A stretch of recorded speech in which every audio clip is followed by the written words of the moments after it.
أعوذ بالله من الشيطان الرجيم. بسم الله الرحمن الرحيم. الحمد لله رب العالمين وبه نستعين. والصلاة والسلام على أشرف الأنبياء والمرسلين حبيب قلوبنا وطبيب نفوسنا رحمة للعالمين بالقاسم محمد.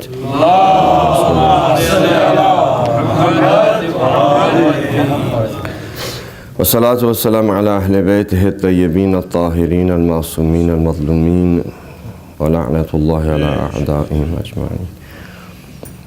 اللهم كن لوليك الحجة ابن الحسن صلواتك عليه وعلى آبائه في هذه الساعة وفي كل ساعة وليا وحافظا وقائدا وناصرا ودليلا وعينا حتى تسكنه أرضك طوعا وتمتعه فيها طويلا برحمتك يا أرحم الراحمين.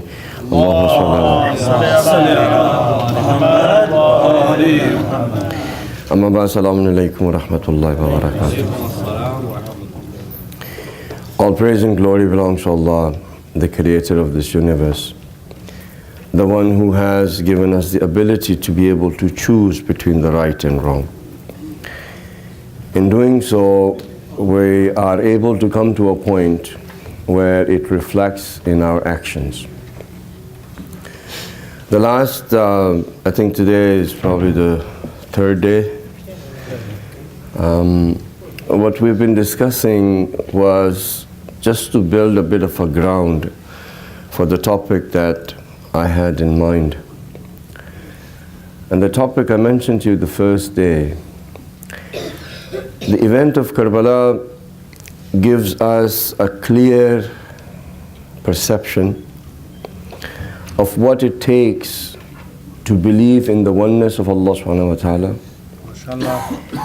And it tells us what are the sacrifices that are required in order to stand on that faith that one has. I mentioned to you that the oneness of Allah subhanahu wa ta'ala should change a person's life. That you should be able to distinguish between a person who's a polytheist and a person who believes in the oneness of Allah subhanahu wa ta'ala. If their character and their life does not reflect the fact that they believe in the oneness of Allah subhanahu wa ta'ala, then they have not really achieved the purpose of a religion that was brought in this world for humanity to be able to live their life in a way that has been ordained for their betterment through the guidance of 124,000 prophets and their successors. Take. So now, in the event of Karbala, we mentioned as well the enemies that stood against Imam Hussain also proclaimed that there is only one God. Right? Now, when you look at the companions of Imam Hussain, and the last 3 days we've been talking about, we spoke about Hazrat Muslim ibn Awsaja, we spoke about Hazrat Thor. And when you look at the companions of Imam Hussain, you will find, and the historians have looked at their character, and they found that they had 4 qualities that separated them from the people that were present in his time. So if we can take a look at those 4 qualities, it would give us a bit of a picture of what their mindset was when they were in the battlefield of Karbala. And also it will give us the opportunity to take a look at those 4 qualities and try and strive to get those 4 qualities inside of our own lives. So one of the qualities that the historians have looked upon through their lives, and we can only talk about it in a summary when we talk about their lives individually, the time that we are allotted is not going to be enough. The one quality that they had was that they had 100% conviction that their supporting Imam Hussain was going to guarantee to them success. Right? Meaning they did not have any other thought or doubt that came into their mind that there was another way. With me? It didn't come into their minds that if we were to stay in Medina, we are still going to be successful. If we stayed in Makkah, we're still going to be successful. If we stayed in Kufa, we're still going to be successful. They were convinced that the only way that they're going to be successful was to be in the presence of Imam Hussain alayhi salam and to support him. Right? This conviction we need to build for the Imam of the time, who's also the Hussain of the time. Right? Every Imam that lived was the Imam of the time, and also that Imam was Hussain of the time. Right? Their battlefield differed. Right? Their battlefield differed, the faces of the enemies differed, but the principles of their enemy and the principles of their friends and their principles were the same. Yani Imam Zainul Abidin alayhi salatu wasalam's principles,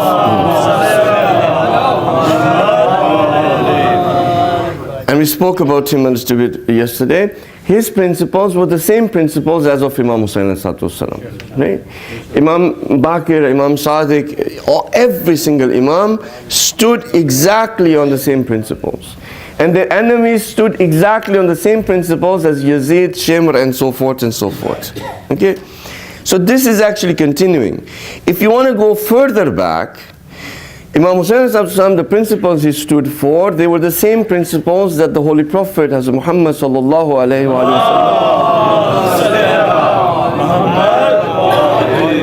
sallam stood for, and it was the same principles that the righteous companions of the Holy Prophet stood for. With me?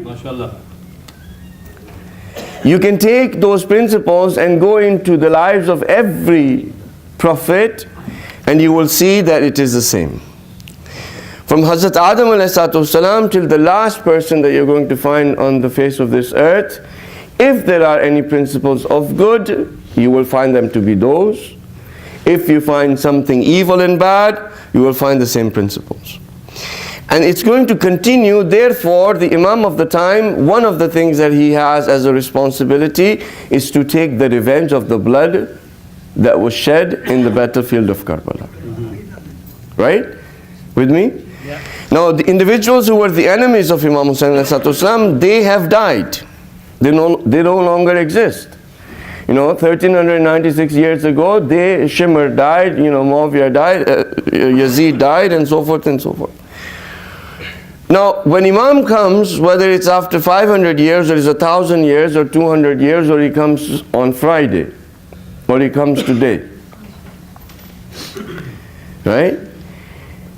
What that means is that whenever Imam comes, the principles of Imam Hussain alayhi salam, of Anbiya alayhi salam, of Aimam alayhi salam are going to exist. The principles of the companions of every prophet and every Imam is going to exist. There are going to be individuals who are going to live their lives on those principles. Right? They are going to be the ones who are going to stand with the Imam of the time. With me?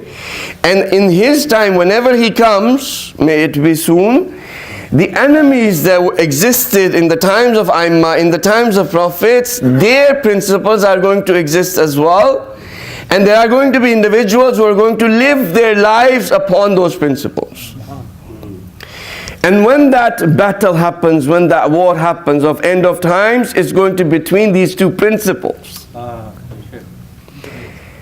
And when these two principles, they collide, the good is going to overpower the evil, even if the followers of the evil do not like this fact.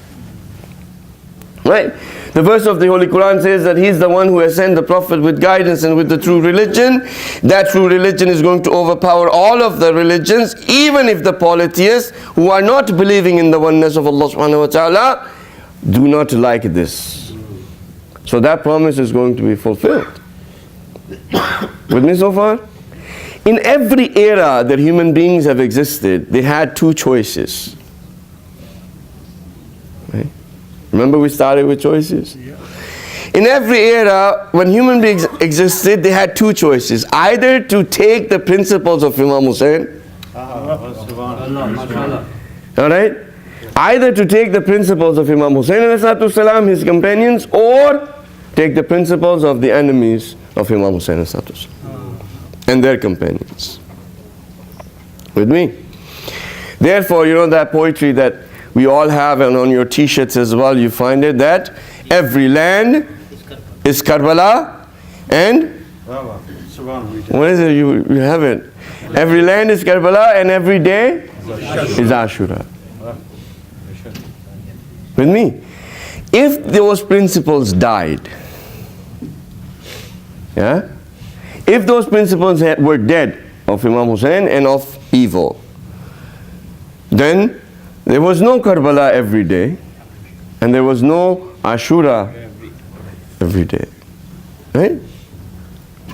So right now too, this first Azah, this city, your home, your work, your university, your college, your elementary school, your kindergarten, right?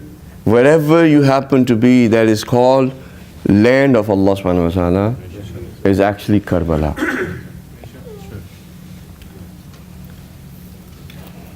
And you have to choose in your home whether you're going to have the principles of Imam Hussein or you're going to have the principles of his enemies.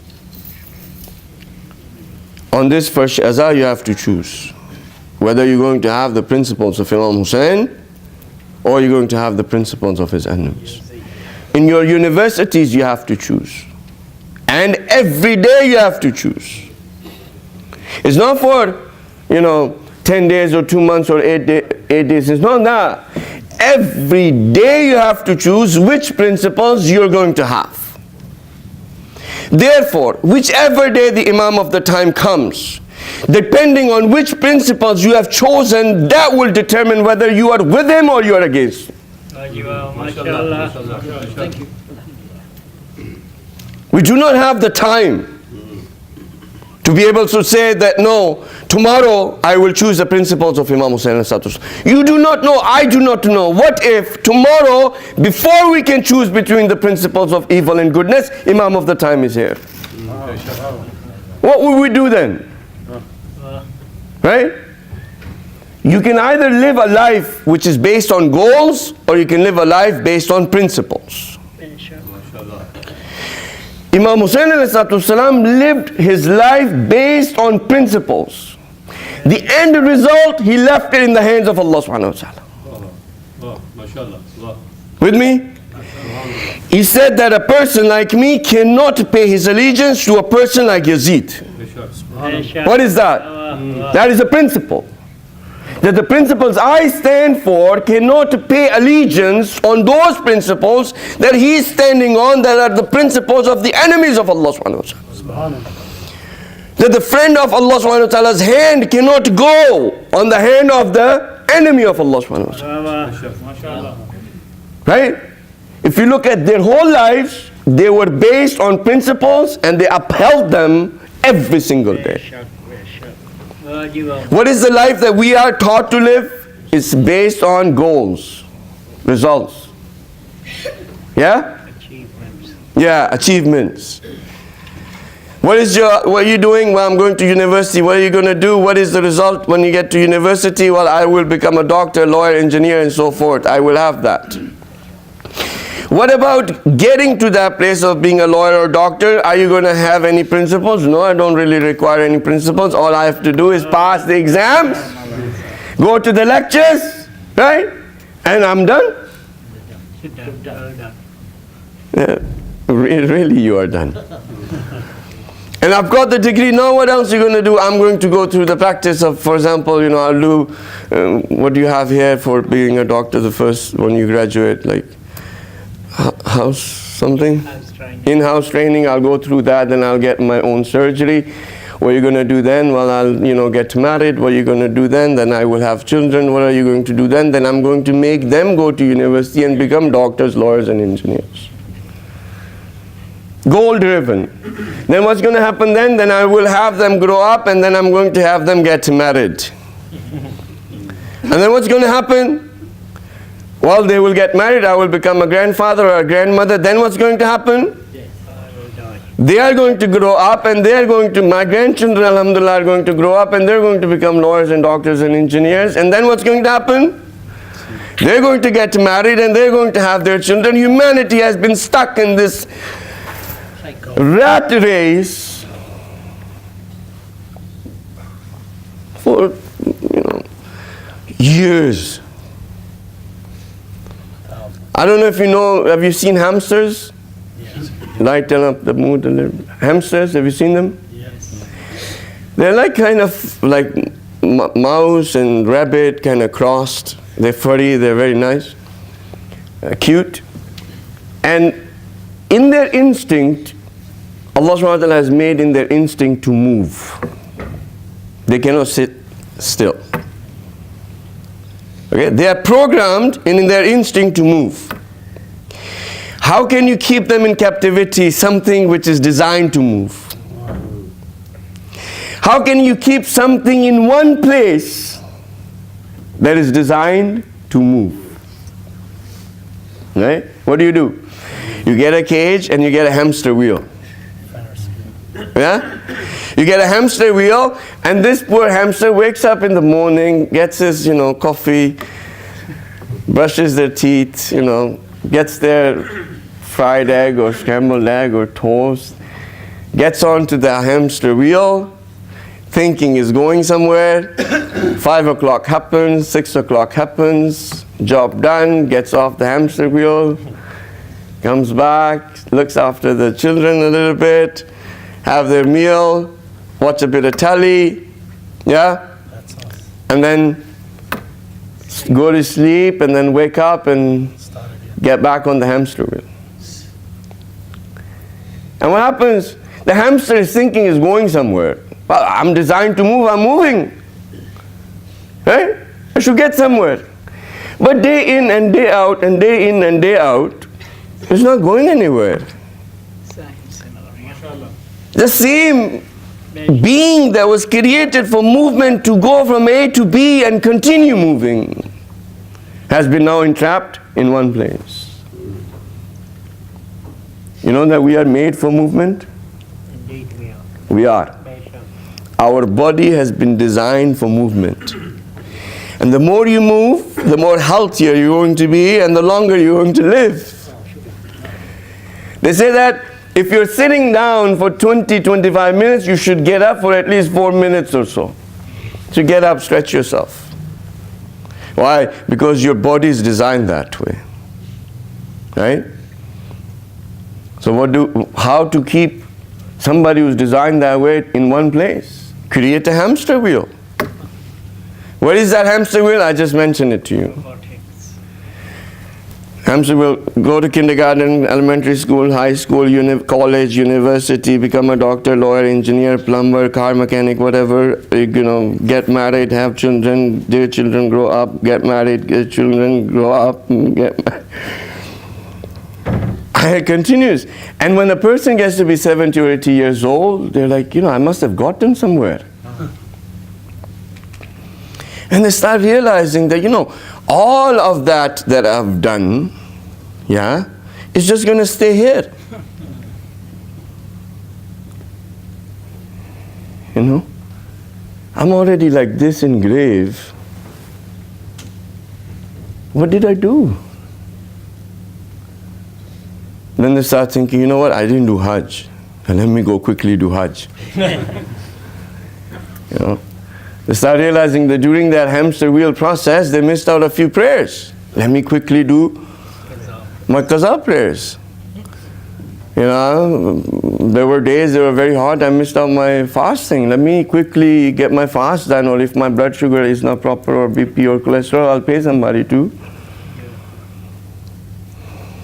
And this person dies.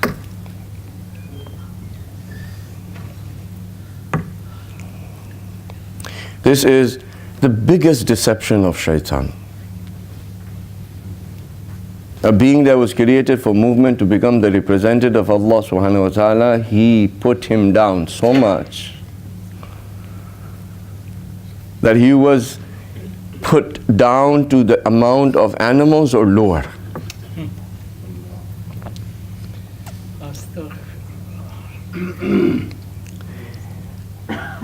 So this life of principles is actually very different than goals.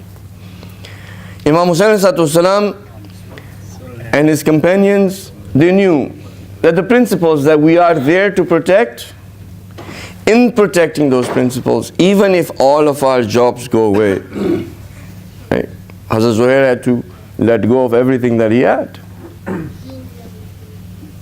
If our jobs go away, if our business go away, we have to leave our wife or we have to leave our children, it's okay.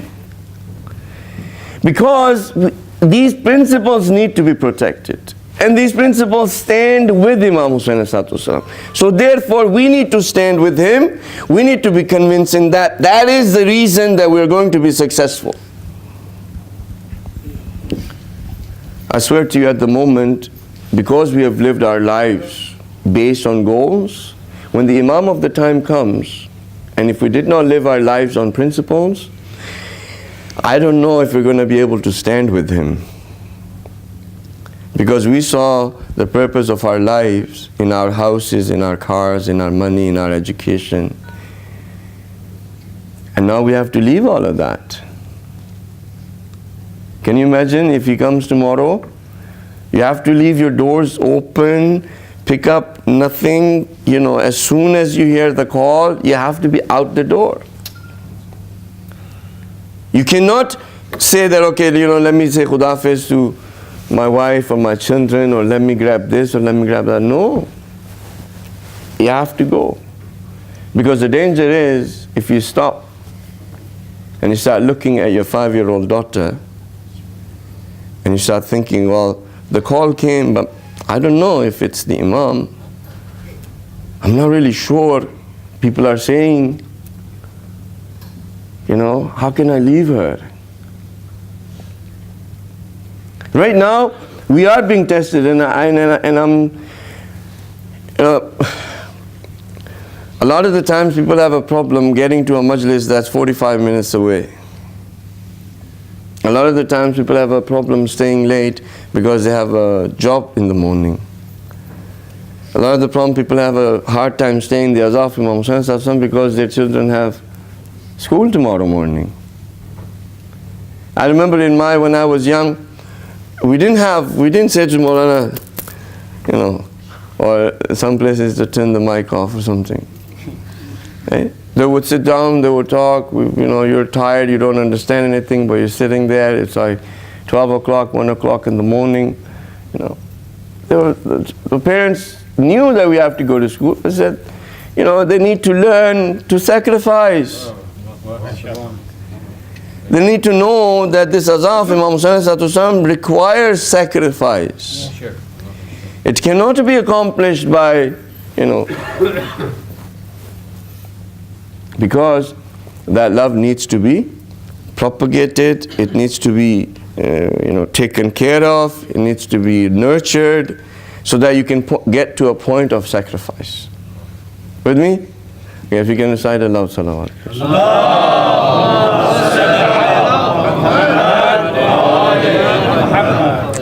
So what was the first principle that they had? Their conviction was that in the support of the Imam of the time was their success, and they had no shadow of any doubt or any other thought came to their minds. Okay? The second that they had was the personality of Imam Hussain ﷺ became their measuring scale for right and wrong. Okay? So Imam Hussain ﷺ's personality, they knew, and through that personality they would measure what is right and what is wrong. With me? And no other personality. They didn't look at any other person in Kufa or in Medina or Makkah that stayed back, that this was right. No, they said Imam Hussein's personality is my measuring scale for what is right and what is wrong. Do we know Imam Hussein's personality? Do we know what his personality was? Would you be able to say that what kind of a man Imam Hussain was? He was martyred, he was 58 years old. He lived for 58 years. How much do we know about him? In order for you to be able to know the personality of an individual, you need to know what they stood for, what their lives were like, how they lived their lives, in which way they lived their life, what was to them right and what was to them was wrong. And then after that, you need to actually implement that in your own life, so that you can actually truly understand what that person went through. You cannot understand a person unless and until you walk what? Yeah. Yes or no? But we're supposed to speak to you in English. This is English thing, right? You have to walk a mile in a person's shoes to be able to. Is it something like that or no? English is not my mother tongue. You guys have been brought up, you should know, right? But I'll give you a twist to it. In order to walk a mile in another person's shoes to find out who they are, you need to take your shoes off first.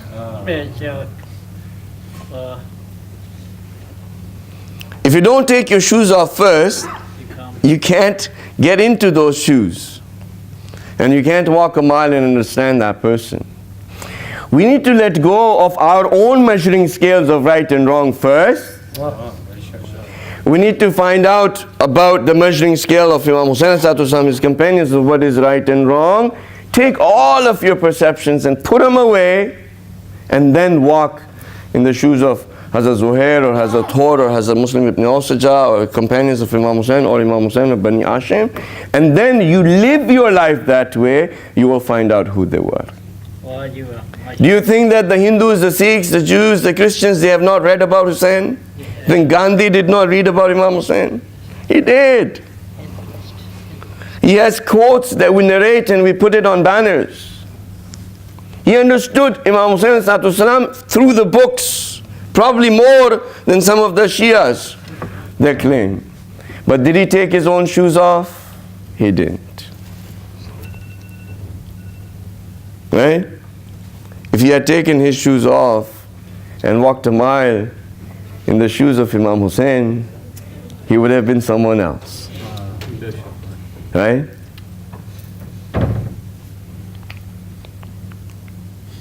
Our measuring scale of right and wrong is generally given to us by the programming that you and I get every single day. You know, one of the devices for the programming. Right? So, this is one of the devices. It's a nice phone. You can say that this is just a medium, it's just a means, and you know, everything else you can say, right? But when you want to know what is right and wrong, if you're finding that out from WhatsApp or from Facebook or from Twitter or from Instagram or from Sheikh Google, that right and wrong is not the measuring scale of Imam Hussain. Sure. Because you need another measuring scale to find out whether Facebook, what it's saying is right or wrong, whether Twitter, what it's saying is right or wrong, whether WhatsApp is saying is right or wrong. Right? So we have a lot of brothers, they will go through, you know, WhatsApp messages, they will forward anything that comes about, you know, they will go through all of these things, and a lot of the times, you know, what is on the net or on YouTube, what is allowed to be on the net or YouTube or other places, is by design made this way that it should be propagated and do one job. Either to create a doubt or lead you astray. That's it. You know, the internet was a network that the army had, and the person who actually introduced it to the general public was a long time ago. You guys probably weren't born. You know, 95, basically internet became a little bit, you know, common among the general public, and I remember we used to have this dial-up, a phone would connect and this modem would make these like these noises, and if you were wanting to even check your email, it would take like 15-20 minutes just to open up email, right? And the computers were very dinosaur-like. It was like humongous computer with this, I don't know, you can see them in museums now, right? He said, the reason we are giving the internet to the general public is so that we can find out in real time what they are thinking and what we want them to think. With me? We want to find out in real time what they are thinking and what we want them to think. All right? Every time you post something on WhatsApp or on Twitter, whatever it happens to be, Facebook, they know what you're thinking. When you go somewhere, you know, you take a selfie and you put it on WhatsApp or you put it on Facebook, you know, they know where you are.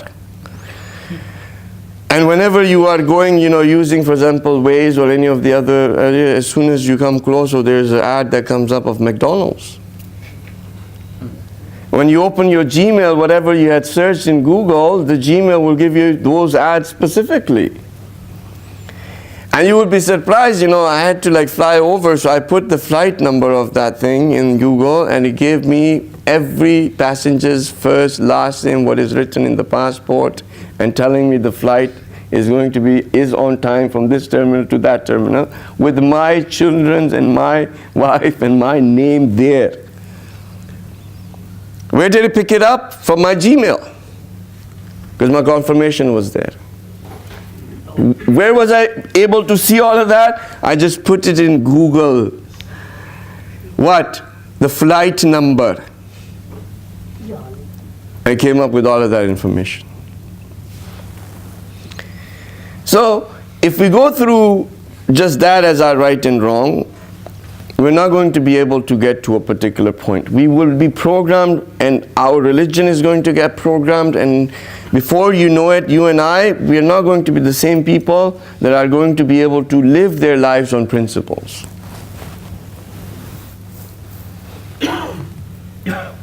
If you look around our youths, majority, like, I think there's probably more youths in Watford than what we have right now. Right? A Sunday night, they're somewhere else. They're not here. I would say that about, if there were 10, we probably lost close to 6 to 8. We've already lost them.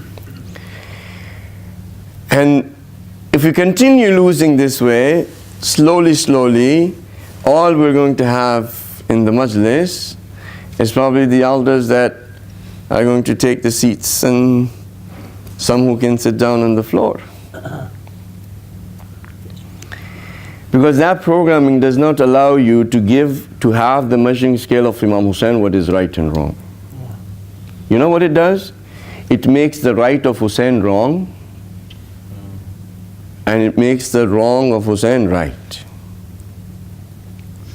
The Holy Prophet said, should I tell you of a time where ma'ruf is going to become munkar and munkar is going to become ma'ruf? And the companions, they were like, how could that be? How is that going to be possible? The Holy Prophet said, yes, it is going to be possible.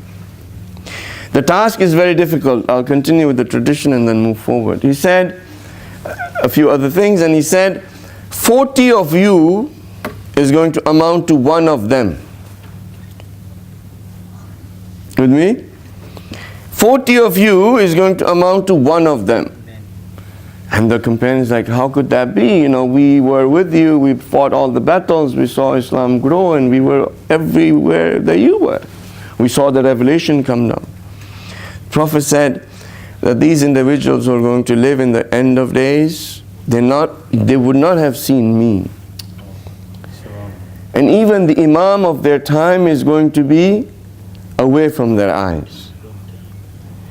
And if they stand up in conviction, their conviction is going to be as strong of 1 versus 40.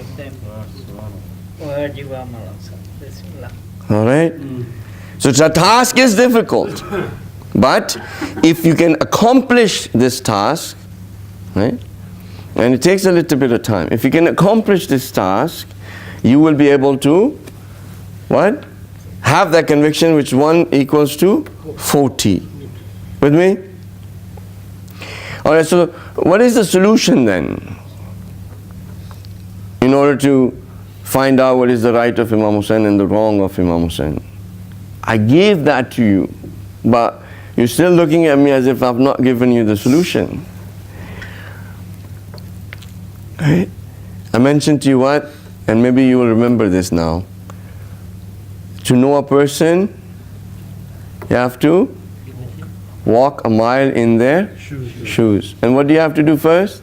Take your shoes off. Take your shoes off. So whatever perception you have built, let go of it for a moment, and then go and find out about Imam Hussain ﷺ, and then start living your day-to-day life as if, what would Imam Hussain ﷺ do if he was in my scenario? MashaAllah.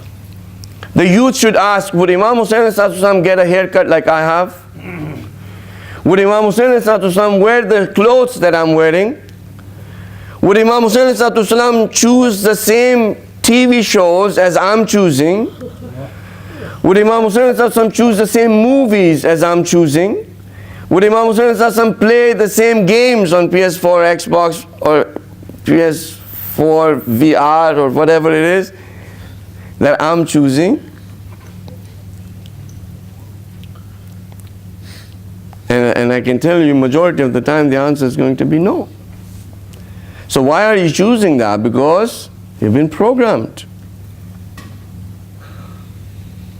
And because also, we didn't really give you any other role model for you to choose.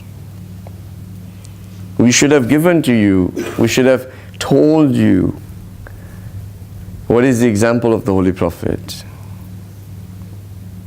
Right? We didn't. Guess what? The space got empty. David Beckham filled it. LeBron James filled it.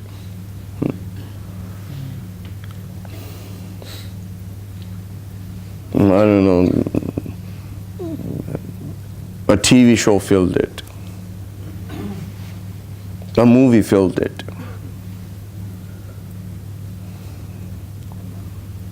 And knowing or unknowingly, you've become that product. Okay? So, I want to apologize for that. It's probably my fault as much as anyone else's. And the time frame that we get, I've spent so much time in trying to get you to a certain place that I can't go in every single detail. The point is that if you do realize that you've been programmed, you need to wake up. Seek the answers from someone who has gone through an institution. That institution has given them the right amount of knowledge, solid knowledge that they can give to you. It's my fault, and I'll keep on saying it's my fault, and you're looking at me like as if not. But it's my fault that the speakers that are, you have nowadays, majority of them are trying to give you an Islam in which you can have your tattoos, you can have your earrings, you can have everything that the West is giving to you, and still say that you are a good Muslim. Wow, mashallah. I'm sorry, it's my mistake. And then these speakers, they get really, really famous as well, and then they have fans that follow them like a celebrity. And these celebrities, they walk around becoming the role models of these individuals. And these fans, they follow them on Twitter, they follow them on Facebook, they follow them on WhatsApp, they follow them wherever they are, and they emulate, and they say that this is the version of Islam that is the best version, that Google is okay with, Twitter is okay with, WhatsApp is okay with, Facebook is okay with, and the movies are okay with, and the TV shows, all of the series that I sit down and I watch, for example, 7 seasons in 2 days is okay with, and all of that, I will be fine. Yeah, but the test hasn't come to you yet. To stand with Imam Hussain, Twitter is not going to help you. Facebook is not going to help you. PS4 is not going to help you. The tattoos and earrings and all of that is not going to help you. If you had not lived your life on the principles of Imam Hussain, Nothing else is going to help you. Because all of this, you know what it slowly does? And now if you can listen to me carefully if you had gone anywhere else. What it does slowly is develops the love of this world. It develops the attachments of this world. It gives you the attachments of glamour and fame. It gives you the attachments that what we believe in is what is modern, and the rest of people, what they believe in is in backward. It gives you these false hopes and makes you think that you're okay. While these things are killing you from inside. They're ruining the souls. They're ruining the characters.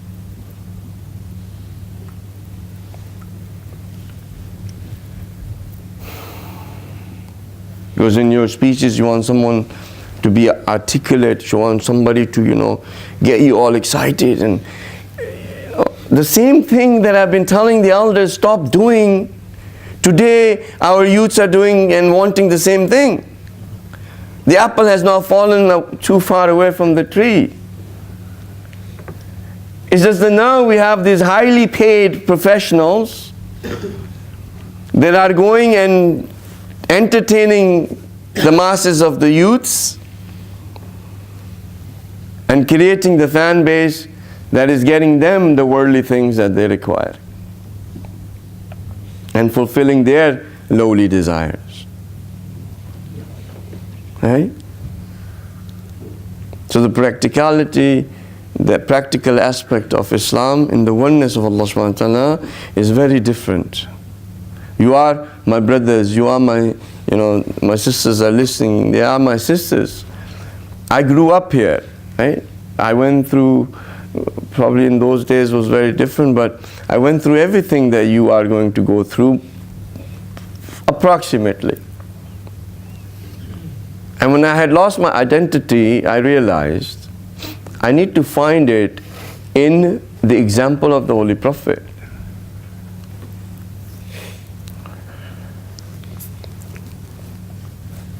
I cannot find it anywhere else. If the example of the Holy Prophet was only good 1400 years ago, Allah subhanahu wa ta'ala would not have said in the Holy Quran, which is forever for all of human beings, لَقَدْ كَانَ لَكُمْ فِي رَسُولِ اللَّهِ أُسْوَةٌ حَسَنَةٌ. That in the example of the Holy Prophet, you have the best of examples.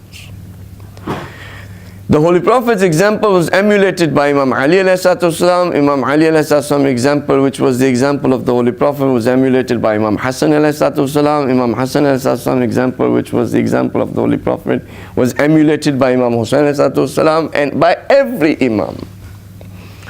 And they lived in every time. But they had that as their example, who they strive to become.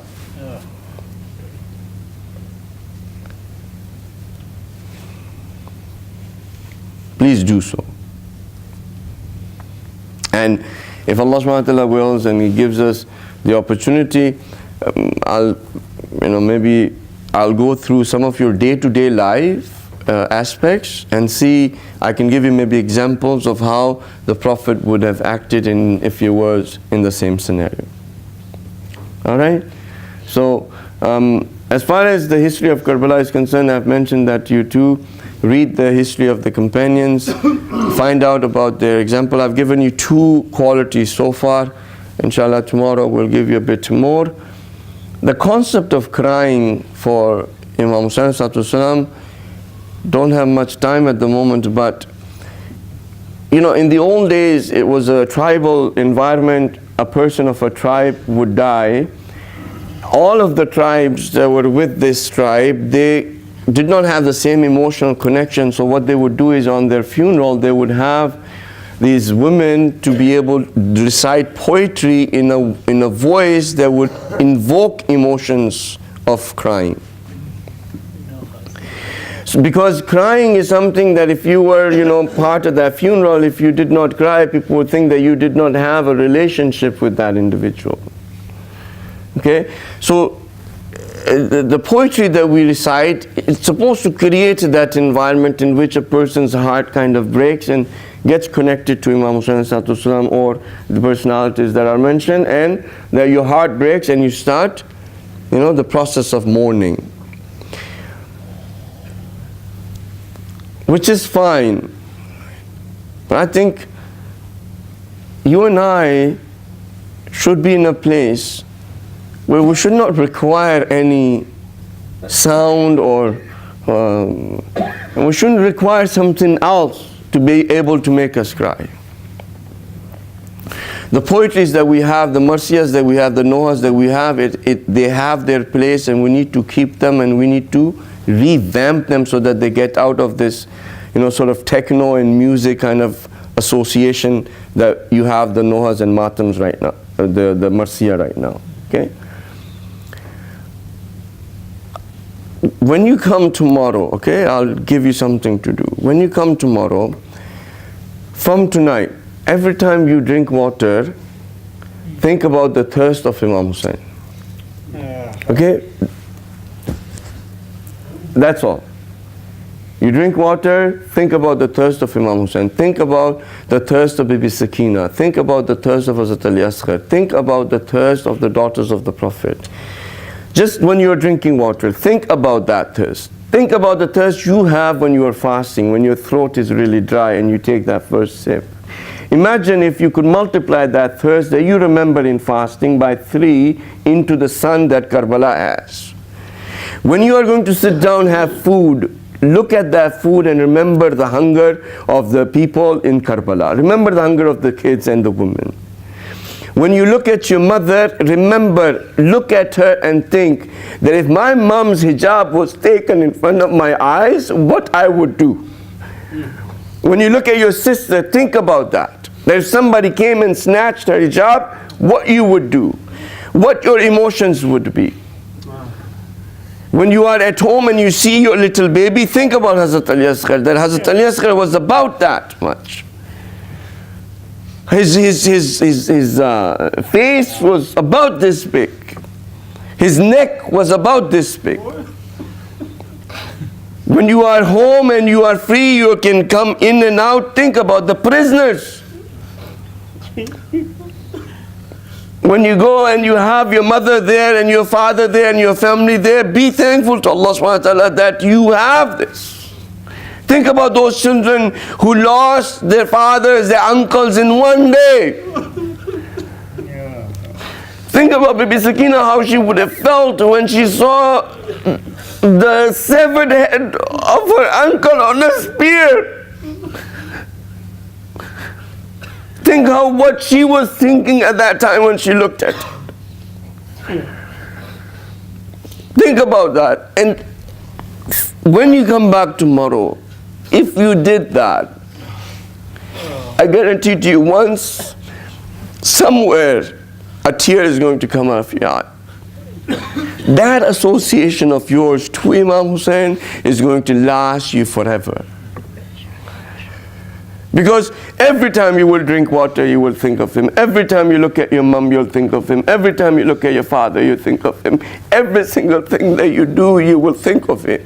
And the more that you think of him, the more you will be obliged to become and have that character inside of you. It takes a lifetime to become the azadar of Imam Hussain. It takes a lifetime. It is a stature, it is a place where a person reaches.